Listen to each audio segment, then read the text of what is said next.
Salut, j'espère que tu vas bien. Dans la vidéo d'aujourd'hui, j'ai partagé avec toi les séries que j'ai regardées au courant du mois d'avril.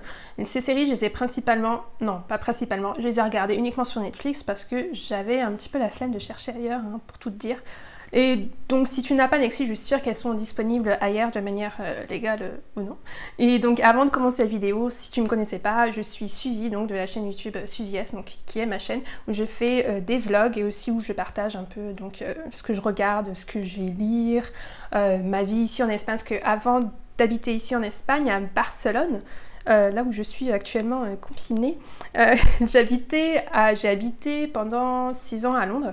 Donc il y a des vlogs sur cette chaîne qui sont ma vie à Londres, tout simplement.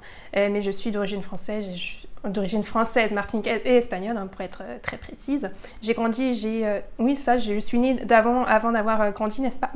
Je suis née, donc j'ai grandi en France, en Île-de-France. Et après j'ai déménagé à Londres, où j'ai vécu pendant 6 ans. Et après je me suis dit pourquoi pas aller au soleil, parce que la météo anglaise, bien sûr, n'est pas connue pour son soleil. Voilà, donc j'ai vécu à Londres et maintenant j'habite à Barcelone. Et oui, je suis confinée. J'espère qu'à un moment tu verras cette vidéo. Normalement, si tout va bien, je la publie... Non, en fait, non. Que dis-je? Normalement, je la publie ce samedi 2 mai. Donc, tout le monde, que tu habites en France, en Espagne, en Angleterre, tu seras encore confiné. Mais j'espère que tu tiens bon et que le moral, ça va. Donc, chouette. Donc, quel que soit l'endroit où tu habites, j'espère que tu vas apprécier cette vidéo. Et si tu as déjà regardé ce que je vais dire dans cette vidéo, n'hésite pas à nous le dire dans les commentaires. Et bref, commençons tout de suite. Alors, je vais lire aussi depuis mon petit carnet pour éviter d'oublier des trucs.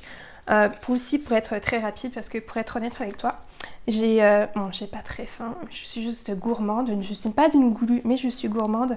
Là, j'ai envie de me faire une petite glace à la vanille avec des spéculoos dedans. La glace à la vanille, elle te fond dans la bouche. Oui, c'est de la glace, elle te fond dans la bouche. Mais c'est un peu comme une mousse, c'est délicieux. Tu rajoutes tes spéculoos par-dessus. Ouais, c'est trop bon. Donc j'ai envie de me faire ça avant que le soleil se parte, parce que j'ai peut-être allé sur mon toit. J'ai de la chance d'avoir un toit. Et donc voilà. Oui, je me la raconte. Alors, donc pour commencer, c'est principalement des séries. Je sais pas si je vous ai dit.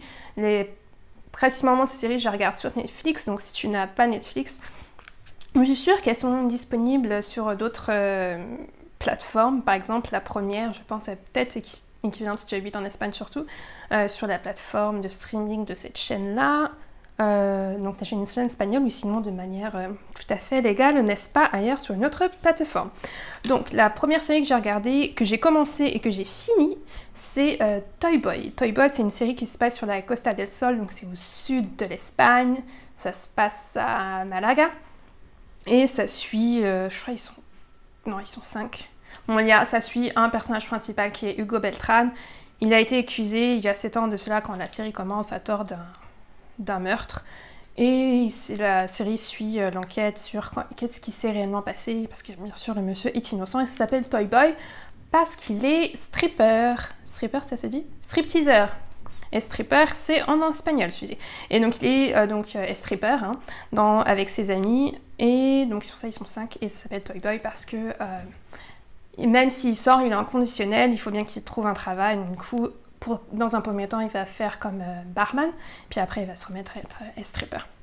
Cette série, j'ai pas du tout accroché, j'ai quand même fini parce que je me suis dit, bon, autant finir l'enquête policière. J'ai apprécié que ça se passe au soleil, j'ai apprécié que ça soit en espagnol, parce que, pour être honnête avec toi, les séries que je regarde et les films, j'essaie de regarder le maximum de trucs en espagnol pour améliorer mon espagnol, tout simplement. Mais j'ai pas trop accroché. J'ai beaucoup aimé le personnage de Jairo, l'acteur qui a joué ce personnage. J'ai trouvé parce que c'est un personnage muet. L'acteur lui-même, à moins que ça soit un doublage incroyable, je ne pense pas qu'il soit muet, donc il a joué ça très très bien, parce que c'est difficile de le faire quand t'es pas muet, bien sûr. Il y a un personnage qui est son petit ami dans la série, quelqu'un qui devient son petit ami dans la série, ça s'appelle Andrea. Lui, la manière dont ça a été joué, ce personnage, j'ai pas du tout aimé. Il y a une actrice dedans, j'ai oublié son nom, je mettrai là quelque part. Elle a joué dans Elite, Marina, celle qui s'est fait tuer, et aussi dans La Casa de Papel. Bref, c'est une très bonne actrice, mais je trouve le rôle qu'elle a eu dedans, ça lui va pas du tout. La deuxième série que j'ai fini, c'est Vivir sin Permiso. Il y a 2 saisons. J'ai fini les 2 saisons. La première saison, j'ai beaucoup aimé. La deuxième, un peu moins. Je trouvais que c'était un peu trop étiré, en fait. Parce que ça aurait dû être beaucoup plus court. Une saison très longue. Soit une première saison très longue, soit une deuxième saison beaucoup plus courte. Ou alors inexistante. Hein, voilà. Parce que la saison 2 dans son entier était bien, mais je trouvais que ça traînait à la rallonge. C'est pas français, mais c'est pas grave. Bref, ça traînait en longueur plutôt.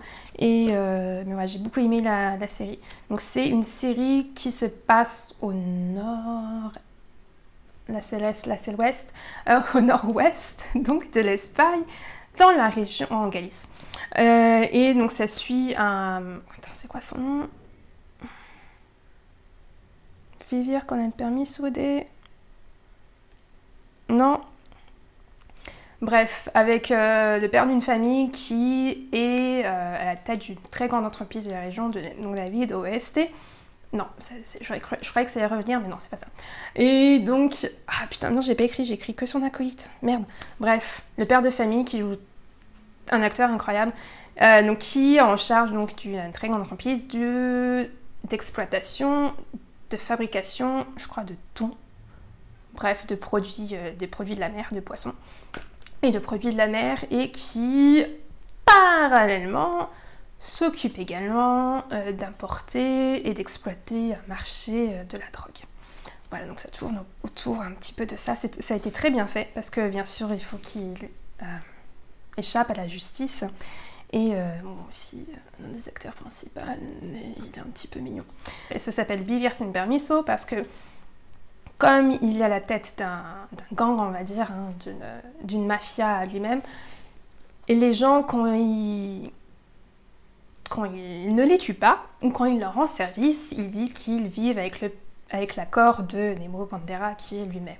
Et donc, vivir sin permiso, c'est vivre sans permis, parce que le personnage principal, enfin, donc, à part Nemo Bandera, que je me souviens plus de son nom, c'est pas Hugo c'est dans l'autre... Mario, le personnage principal, qui est un peu comme son fils, qui aurait aimé hériter de l'entreprise dite familiale, parce que c'est pas vraiment son fils, c'est un peu son fils adoptif. Ne l'a pas fait parce que c'est pas son sang, et que Nemo Bandera, il est très famille, mais très famille sanguinaire, et puis voilà, il veut donner son entreprise à ses enfants en quittant le marché de la drogue, parce que monsieur a l'Alzheimer, et c'est une maladie très dégénérative dans son cas, en tout cas, pardon.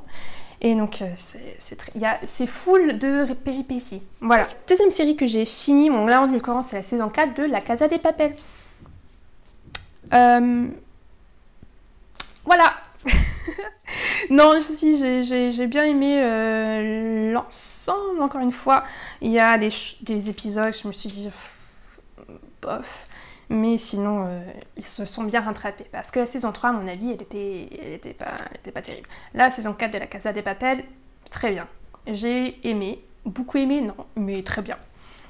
Ensuite, j'ai écrit sur ma liste Absurde Planet, qui est une série documentaire que je voulais commencer. Et je me suis dit, après le trailer, ça va peut-être pas me coller, parce que c'est un peu dans l'absurde, d'où le titre. Et ouais, j'ai pas aimé. Et à la place, j'ai commencé, là j'en suis à l'épisode 3, que j'allais regarder. Je me suis dit, non, si on filmait cette vidéo d'abord, ça serait pas mal.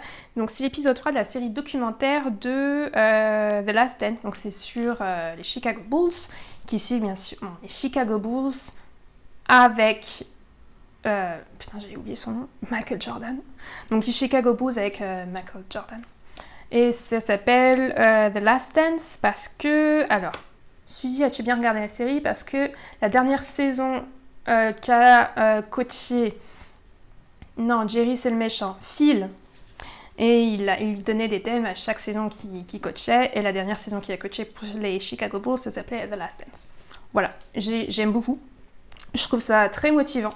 Ça te motive à faire des trucs dans ta vie et c'est très intéressant parce que tu en apprends des choses. La série suivante, c'est une série qui est depuis un long moment dans ma watchlist, mais je ne l'ai pas regardée parce qu'au début je me suis dit bon ouais au final bof. Et je l'avais mis dans ma watchlist, je me souviens, parce que ça avait l'air d'être très dark et moi je suis un peu dark, j'aime bien les trucs un peu comme ça, genre dark, les thrillers, les films d'horreur, tout ça.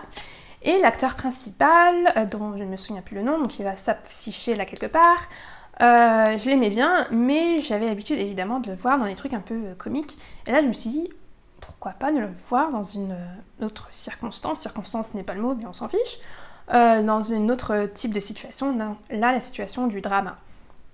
Et après je me suis dit, bon bah non, j'ai mis ça de côté, et là il y a 3 saisons, et il y a quelqu'un qui m'a dit, non mais vas-y regarde, c'est super bien, et ce quelqu'un, encore une fois, avait raison. Voilà, donc j'ai regardé donc, le premier épisode, et là j'en suis au début du deuxième, et oui, j'ai bien aimé, cette personne avait encore raison. Voilà, ensuite, Elite, saison 3, donc c'est la dernière saison de la série dans son ensemble, donc il n'y aura plus de saison, j'espère, parce que, voilà, non. Bref, c'est bien de... Non, je trouve que c'est la saison trop, quoi. J'ai pas détesté cette saison, mais... Enfin, ils l'ont déjà fait, quoi. Ils ont déjà fait cette saison. La saison passée. Voilà, les personnages sont attachants, mais c'est tout. Les personnages sont attachants et les acteurs sont très bien, voilà, mais... Non. Pourquoi ?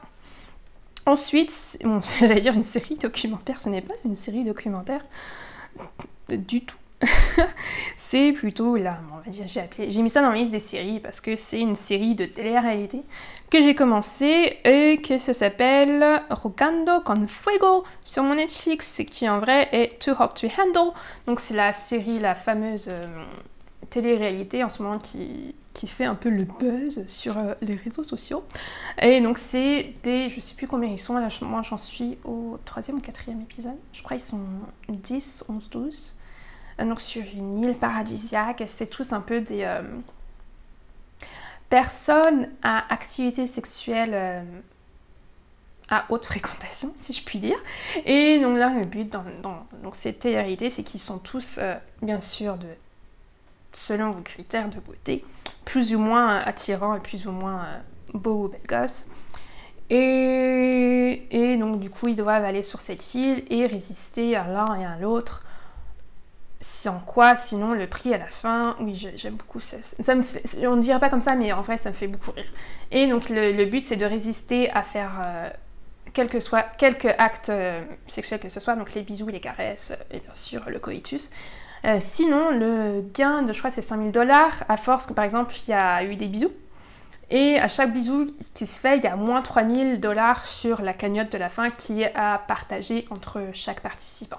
Ouais, donc je trouve ça très drôle. Hein. Je ne reprends pas du tout ça au sérieux parce qu'évidemment c'est scénarisé. Mais bref, si tu veux décrocher ton cerveau pendant une vingtaine de minutes, regarde Too Hot to Handle ou Rogando con Fuego. La dernière série de la liste, c'est La Casa de las Flores. Pas La Casa de las Papel, non. La Casa de las Flores, qui est une série mexicaine. Et là, c'était la 3e saison également, il me semble, et je ne sais plus, c'est pas grave. Et donc ça se passe donc, au Mexique, hein, donc ça suit une famille qui est propriétaire d'une fleuristerie, au Mexique. Et sauf que dans le premier épisode de la saison, donc dans le pilote, je crois que c'est l'anniversaire de mariage du père et de la mère, et il y a quelqu'un qui est retrouvé pendu dans la fleuristerie en elle-même, et ce quelqu'un, c'est la maîtresse du monsieur. Voilà, et bien sûr, la mère de famille n'est pas très contente, les choses s'en suivent, et c'est très marrant. Ça parle de beaucoup de sujets, donc des problèmes familiaux, des relations, des relations amicales, des relations amoureuses, donc entre une femme mariée et un homme marié, mais aussi, ça parle aussi de la transsexualité, de l'identité sexuelle, de l'identité, bien sûr, de genre, mais aussi de la famille, qu'est-ce que c'est la famille. Bon, c'est une série comique, hein, c'est une comédie, mais bref, ça a été fait très très bien. Mis à part quelques petits trucs dans la saison, donc dans cette dernière saison, qui ont été un petit peu oubliés en cours de route, voilà, ils en ont parlé, et après, tu sais plus pourquoi, même au cours d'un épisode, tu dis, mais elle n'avait pas dit quelque chose d'autre avant? Pourquoi, là, d'un coup, elle change d'avis? Pourquoi? Et ouais, bon, à part ces petits erreurs de parcours, c'est une très bonne série que je recommande. Tout autant que je ne sais pas combien il y en a, 1, 2, 3, 4, 5, 6. Bref, les autres. Et voilà, donc je mettrai peut-être les résumés et les séries dans la boîte de description, bref, dans l'endroit de description. Si tu les as déjà regardés, n'hésite pas à me le dire, ce que t'en penses dans les commentaires. Il faut vraiment que je mange cette glace. Mon cerveau mange de sucre. Oui, il mange de sucre. Il manque de sucre. Voilà, si tu as apprécié ces séries ou que tu ne les as pas appréciées, dis-le-moi dans le commentaire. Si tu as des recommandations, dis-le-moi dans le commentaire et je les regarderai. Peut-être elles seront dans ma playlist du mois prochain. Ce que je pense refaire, parce qu'évidemment j'en ai fini des séries, donc je vais en recommencer d'autres. Et les séries que j'ai commencées là, je vais peut-être les finir le mois prochain. Donc je vous dirai ce que j'en pense. Et donc du coup, je pense faire ça, pas tous les mois, mais quasiment tous les mois. Et donc si vous avez des recommandations, dites-le moi dans les commentaires. Si tu as aimé la vidéo, n'hésite pas à la liker, la partager. Et si tu as d'autres recommandations de type glace spéculoos, n'hésite pas aussi à me le dire dans les commentaires. Et je te revois la prochaine fois. Salut!